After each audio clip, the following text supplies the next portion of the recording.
सभी को मेरा नमस्कार। एक बार फिर से हार्दिक स्वागत है आपके अपने YouTube channel BK online classes में। साथियों, जैसा कि आपको सबको पता होगा, आरटीई के तहत प्राइवेट स्कूलों में निःशुल्क सीट का ऑफिशियल जो टाइम फ्रेम है वो जारी हो चुका था और कल 22 फरवरी से फॉर्म भरने वाले हैं। तो फॉर्म में क्या क्या दस्तावेज चाहिए उसके लिए दिशा निर्देश जारी हो गए हैं। आप देख सकते हो 26-27 से प्रभावी दिशा निर्देश जारी हो गए हैं। बाकायदा आपको मैं बताने वाला हूँ। पहले वीडियो में मैंने बताया था कि जैसे ही दिशा निर्देश आएंगे मैं आपको बताऊंगा कि क्या क्या डॉक्यूमेंट्स चाहिए अभिभावकों को, क्या क्या दस्तावेज चाहिए ताकि तैयारी करके वो फॉर्म भर सके। तो ये लगभग 40,000 प्राइवेट स्कूलों के लिए फॉर्म भरवाए जाएंगे और उसके लिए बाकायदा दिशा निर्देश है। और इस बार ही नया पैटर्न चालू हुआ है। कक्षाएं PP 3 plus, PP 4 plus, PP 5 plus और फर्स्ट, इनमें एडमिशन होने वाला है। तो आप लोगों के कमेंट आए थे कि सर कितनी डेट ऑफ बर्थ तक कितने साल का होना चाहिए, वो चाहिए। तो सारी प्रक्रिया आ चुकी है, सारे दिशा निर्देश जारी हो चुके हैं। तो आप देख सकते हो ये पीपी+3 में समस्त नव प्रवेशित सशुल्क बालक, समस्त नव प्रवेशित सशुल्क बालक इसमें आएंगे। 4 में कर्मोन्नत प्लस नव प्रवेशित बालक हो जाएंगे। ठीक है, कर्मोन्नत प्लस नव प्रवेशित बालक हो जाएंगे। इसमें सारा डिटेल दे रखी है और गति नामों के आधार पे है। और अब प्रवेश के लिए पात्रता दे रखा है, देखो इसमें, है ना। इसको आज को अच्छे से समझ में आ जाएगा। बालक गैर सरकारी विद्यालय के आसपास के परिक्षेत्र कैचमेंट एरिया में निवास करने वाला होना चाहिए। तो वो बालक वहां का होना चाहिए।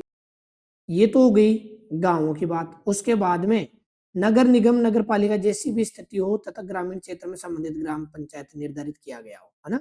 शहरी क्षेत्रों में स्थानीय निकाय अथवा नगर निगम हो। प्रवेश के समय शहरी क्षेत्रों में विद्यालय से संबंधित वार्ड तथा ग्रामीण क्षेत्रों में विद्यालय से संबंधित गांव में निवास करने वाले बालकों को प्राथमिकता दी जाएगी। ये प्राथमिकता है। किसी भी स्थिति में विद्यालय से संबंधित शहरी निकाय, ग्राम पंचायत से बाहर निवास करने वाले बालक उस विद्यालय में प्रवेश के पात्र नहीं होंगे। आपका कमेंट आ रहा था कि सर मेरे कोई किसी का बच्चा मामा के पढ़ता है, किसी के क्या, तो वो चीजें है देख लेना आप। शहर शहर वालों को गांव में नहीं होगा, गांव वालों को शहर में नहीं होगा। 70 में आरटीआई प्रवेश 41 जिलों के आधार पर ही किए जाएंगे, 41 जिलों के आधार पर किए जाएंगे, है ना। जिलों की संख्या भी बताई गई है। दुर्बल वर्ग का होना चाहिए ऐसे बालक जिनके अभिभावकों की वार्षिक आय 2.5 लाख रुपए या उससे कम हो, तो वही इसमें आरटीई में फॉर्म भर पाएगा। ठीक है, गवर्नमेंट टीचर, गवर्नमेंट कर्मचारी किसी का भी नहीं भर पाएगा। और अन्य शर्तें हैं, स्वीग्रस्त समूह में अनुसूचित बालक, अनुसूचित जनजाति के बालक, अनाथ बालक, एचआईवी कैंसर, युद्ध विधवा के बालक, निःशक्त बालक, पिछड़ा वर्ग या विशेष बालक जिनकी आयु 2.5 लाख से कम है वो भी भर सकते हैं। और ऐसे बालक जिनके अभिभावक का नाम राज्य सरकार की ग्रामीण विकास, शहरी विकास द्वारा तैयार किए गए बीपीएल सूची में सम्मिलित है, तो ये सभी इसमें आवेदन कर सकते हैं। कुल मिला के 2.5 लाख से आय कम होनी चाहिए। ठीक है साथियों। और इसमें मैंने बताया था 3 वर्ष या उससे अधिक 4 वर्ष, देखो इसमें उम्र का दे रखा था फर्स्ट में ना, फर्स्ट में 6 वर्ष या उससे अधिक, तो 3 साल से लेकर 7 साल तक के बच्चों का आरटीआई फॉर्म लगा सकते हैं, इसमें दे रखी है। और डेट ऑफ बर्थ के लिए भी देखो आप आ चुका है, आप बोल रहे थे सर कितने साल का होना चाहिए, क्या है। तो पीपीपी 3 प्लस के लिए जन्म तिथि 1 अप्रैल 22 से 31 मार्च 2023 के मध्य होनी चाहिए, जन्म तिथि इनके बीच होनी चाहिए। अब देख लो 1 अप्रैल और 31 मार्च दोनों तिथियों को सम्मिलित करते हुए प्रवेश हेतु बालक की जन्म तिथि इसके बीच होनी चाहिए, है ना। 1 अप्रैल 22 से 31 मार्च 2023 के मध्य, आपको अब अच्छे से समझ में आ जाएगा। और पीपीपी 4 के लिए 1 अप्रैल 2021 से 31 मार्च 2022 के मध्य डेट ऑफ बर्थ होनी चाहिए। पीपीपी 5 के लिए 1 अप्रैल 2020 से 31 मार्च 2021 के मध्य डेट ऑफ बर्थ होनी चाहिए। और प्रथम क्लास के लिए 1 अप्रैल 2019 से 31 मार्च 2020 के मध्य बच्चे का डेट ऑफ बर्थ होना चाहिए। वो इस प्रकार आवेदन कर पाएंगे, इसमें आवेदन कर सकेंगे। अब आपका शायद डेट ऑफ बर्थ का डाउट भी क्लियर हो जाएगा। पिछले वीडियो में बहुत ज्यादा कमेंट आए थे। और अब निःशुल्क प्रवेश हेतु निवास प्रमाण पत्र बालक अभिभावक के निवास के संबंध में संबंधित तहसीलदार द्वारा जारी मूल निवास प्रमाण पत्र मान्य होगा। ठीक है, अभिभावक के निवास के संबंध में, निवास के संबंध में बालक अभिभावक के अन्य वैधानिक दस्तावेजों के रूप में राशन कार्ड, आधार कार्ड, मतदाता पहचान पत्र, ड्राइविंग लाइसेंस, बिजली का बिल 6 माह पुराना नहीं हो, पानी का बिल भी मान्य होंगे। ये सारे दस्तावेज भी मान्य होंगे। ठीक है, निवास के संबंध में ये भी चल जाएंगे। बाकी मूल निवास होगा तो अच्छा रहता है। इसके अलावा निवास के प्रमाण के रूप में इनमें से जो भी दस्तावेज दिया जा रहा है उनमें से ग्राम वार्ड का स्पष्ट उल्लेख होना आवश्यक है। ग्राम और वार्ड का स्पष्ट उल्लेख भी आवश्यक है। ग्राम वार्ड का उल्लेख नहीं होने तथा परिसीमन के कारण वार्ड परिवर्तन की स्थिति में संबंधित सरपंच, वार्ड पंच, बीएलओ तथा अन्य किसी राजपत्रिका से संबंध प्रमाणित अतिरिक्त दस्तावेज भी देना अनिवार्य होगा। परिशिष्ट 5 के अनुरूप निर्धारित प्रारूप तो वो दे रखा है साथियों, मैं आपको दिखाई दूं लगातार इस वीडियो में, देखो इसमें दे रखा है नीचे, मैं आपको पीडीएफ चीज को चाहिए तो वो बता देना।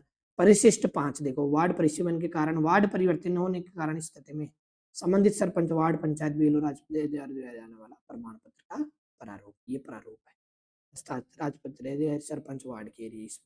इसका परिसीमन के कारण अभी हुए हैं, लगभग लगभग सभी की हुए हैं, तो ये प्रारूप भी देना पड़ेगा। इसको आप नीचे डिस्क्रिप्शन में लिंक डाल दूंगा टेलीग्राम को, वहां से आपको ये मिल जाएगी। ठीक है साथियों, ये चीजें हैं। और दुर्बल वर्ग के लिए चीजें दे रखे, रजिस्ट्रार का होना चाहिए निःशुल्क प्रवेश के लिए, ये दस्तावेज है। आयु के सबूत के लिए अस्पताल सहायक नर्स, रजिस्ट्रार अभिलेख, आंगनबाड़ी अभिलेख, आधार कार्ड, ये भी होगा तो भी चल जाएगा उम्र के लिए, है ना, सबूत के तौर पे ये तीनों भी चल जाएंगे। उक्त में से कोई भी एक दस्तावेज निःशुल्क प्रवेश है तो आयु के सबूत के लिए मान्य होगा। दस्तावेज पर अंकित बालक की जन्म तिथि को ही अंतिम माना जाएगा, परंतु प्रवेश के उपरांत भौतिक सत्यापन से पूर्व बालक का जन्म प्रमाण पत्र बनवाकर विद्यालय में उपलब्ध करवाना जाना आवश्यक होगा। फिलहाल तो आप उम्र के लिए तीनों में से कुछ भी दे सकते हो, लेकिन जब आपका बालक का एडमिशन हो जाता है तो वहाँ डॉक्यूमेंट वेरिफिकेशन के टाइम तो आपको जन्म प्रमाण पत्र चाहिएगा ही चाहिएगा। फिलहाल उम्र के लिए आप ये तीनों कागज दे सकते हो। प्रवेश से तो टाइम फ्रेम मैंने पहले भी बता दिया था, कल से 20 तारीख से ये फॉर्म भरे जाएंगे, तो आपको इसका भी मैं वीडियो बना के डाल दूंगा। सबसे पहले किस प्रकार फॉर्म भरना है वो भी आपको पता चल जाएगा। और लॉटरी की डेट है 13 मार्च, 13 मार्च को लॉटरी का रिजल्ट आएगा, तो उसका भी सबसे पहले रिजल्ट डाल के मैं आपको सूचित कर दूंगा कि रिजल्ट आ चुका है, लॉटरी में नंबर आया नहीं आया, कैसे चेक करोगे, सारी प्रक्रिया मैं आपको बता दूंगा। अब अभिभावकों द्वारा किए जाने वाले कार्य हैं, ये आपको भरना है। राज पीएसपी पोर्टल पे भरे जाएंगे, राजस्थान प्राइवेट स्कूल ऐप पर भी भर सकते हैं फॉर्म। ठीक है, सर्वप्रथम देखो इसमें लिखा है अभिभावक स्कूल पोर्टल पर एक्सेस कर बालक से स्वयं के संबंध में पात्रता संबंधित आवश्यक सूचनाएं प्रविष्ट करनी होगी। पहले बालक व स्वयं के संबंध में माता पिता की और बालक की सूचनाएं प्रविष्ट होगी। आवेदन में बालक के आधार नंबर अथवा आधार पंजीयन नंबर 16 अंकों का नंबर है, मोबाइल नंबर प्रविष्टि करना आवश्यक है। ध्यान रहे बालक को जो आरटीआई के तहत किसी विद्यालय में प्रवेश हो चुके वे पुनः आवेदन नहीं कर सकेंगे। जिसका आरटीआई में पहले से एडमिशन चल रहा है किसी विद्यालय में, तो वो दोबारा से फॉर्म नहीं भर पाएंगे। सूचना प्रविष्टि के बाद अभिभावक को एप्लीकेशन आईडी व पासवर्ड प्राप्त होंगे। इस एप्लीकेशन आईडी पासवर्ड का उपयोग कर अभिभावक को लॉगिन करना है तथा बालक व स्वयं के संबंध में विशेष सूचनाओं की एंट्री व संबंधित दस्तावेज अपलोड करने हैं। फिर जो आएगी, है ना, आईडी पासवर्ड आएंगे, उसको फिर आपको लेकर लॉगिन करना है। क्या क्या दस्तावेज चाहिए, सबसे इंपोर्टेंट देख लीजिएगा, आपको भी समझ में आ जाएगा। आवेदन के समय ही समस्त वांछित दस्तावेज अपलोड किए जाएंगे। क्या क्या है इसे, तो आवेदन फॉर्म के साथ फोटो, एक तो बालक का फोटो, बालक का आयु प्रमाण पत्र, अभिभावक का निवास स्थान संबंधित प्रमाण पत्र, अभिभावक का चाहिएगा निवास संबंधित प्रमाण पत्र, है ना, जो भी मैंने बताया था 6 डॉक्यूमेंट्स, उनमें से भी कुछ भी चल जाएगा। अभिभावक का जाति संबंधी प्रमाण पत्र, अभिभावक का जाति संबंधित प्रमाण पत्र चलेगा। बालक का आधार कार्ड अथवा आधार पंजीयन रसीद भी चल जाएगी। बालक के माता पिता या संरक्षक एचआईवी प्रभावित होने की रिपोर्ट, है ना, कोई है तो उसकी रिपोर्ट भी चाहिएगी। बालक के माता पिता कैंसर होने की रिपोर्ट, अगर कोई लगाता है इस कोटे से फायदा लेता है उनके लिए। बालक की माता की विधवा होने का प्रमाण पत्र, ये उनके लिए है।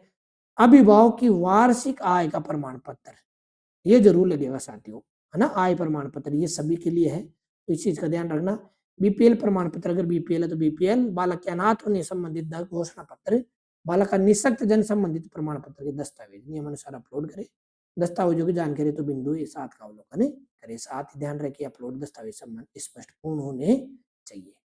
ठीक है साथियों, इस प्रकार ये आ गए हैं दिशा निर्देश, यही ये डॉक्यूमेंट चाहिए। आशा आपको अच्छे से समझ में आ गए होंगे। फिर भी कोई डाउट हो तो आप कमेंट करके पूछ लेना, हर एक कमेंट का रिप्लाई कर दूंगा मैं। आवेदन पत्रों के साथ संलग्न समस्त दस्तावेज लॉटरी दिनांक से पूर्व की तिथियों में जारी होना आवश्यक है। लॉटरी दिनांक से पहले का आवश्यक है। लॉटरी दिनांक है उसके बाद की तिथियों में जारी दस्तावेज मान्य नहीं होंगे। आवेदन की अंतिम तिथि के पश्चात दस्तावेजों में कोई संशोधन नहीं किया जा सकेगा, किसी प्रकार का संशोधन भी नहीं किया जा सकेगा। और विद्यालय पसंद करना है उसके लिए भी दे रखा है कि अभिभावक एक ही बार ऑनलाइन प्रविष्टि कर अपने परिक्षेत्र कि अधिकतम 5 इच्छित विद्यालयों को विकल्प क्रमानुसार सर्वप्रथम उस विद्यालय का चयन करें जिसमें प्रवेश का इच्छुक हो। इसी प्रकार 5 विद्यालयों का चयन कर सकता है। तो एक विद्यार्थी अधिकतम 5 स्कूल भर सकता है। इन विद्यालयों के गत सत्रों के आरटीआई व नॉन आरटीआई प्रवेश की स्थिति, वर्तमान सत्र में संभावित आरटीआई सीट की स्थिति जानकारी संबंधित विद्यालय पर क्लिक कर प्राप्त की जा सकती है। संबंधित विद्यालय में आप ये भी पता लगा सकते हो कि इस विद्यालय में आईटीई की सीट कितनी खाली है, कितने एडमिशन है, सारी डिटेल भर देख सकते हो आप और उसके बाद में आप फॉर्म लगा सकते हो। ठीक है साथियों, आवेदन क्रमांक ट्रैकिंग वगैरह का ये सिस्टम है। मोबाइल नंबर ओटीपी आएंगे तो मोबाइल नंबर बाद में भी चाहिए। आवेदन की अंतिम तिथि तक लॉक हो जाएगा, तो लेकिन आपको तो लॉक अपने आप करवाना है और उसके बाद में प्रिंट लेकर रख लेना है आपके पास। ठीक है, किसी प्रकार का फर्जी है ना डॉक्यूमेंट्स लगा मत लेना, ये तो 2 गुना फीस वसूली की जाएगी, साथ ही कानूनी कार्रवाई भी की जा सकती है। ये है, ये चीजें हैं, लॉटरी की प्रक्रिया वगैरह स्कूल के दिशा निर्देश बाकी के वो दे रखे हैं।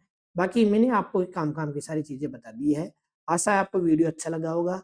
वीडियो पसंद आया हो तो वीडियो को लाइक कीजिए, कमेंट कीजिए, चैनल पर नहीं हो तो चैनल को सब्सक्राइब कीजिए, ताकि आने वाली वीडियो की नोटिफिकेशन आप तक पहुंच सके। आरटीई का फॉर्म कल से भरा जाना है 20 फरवरी से। जैसे ही फॉर्म चालू होगा आपको वीडियो के माध्यम से और बता दूंगा किस प्रकार फॉर्म। ठीक है साथियों, धन्यवाद साथियों, फिर मिलते हैं कोई नई वीडियो नई जानकारी के साथ। बाय बाय, धन्यवाद।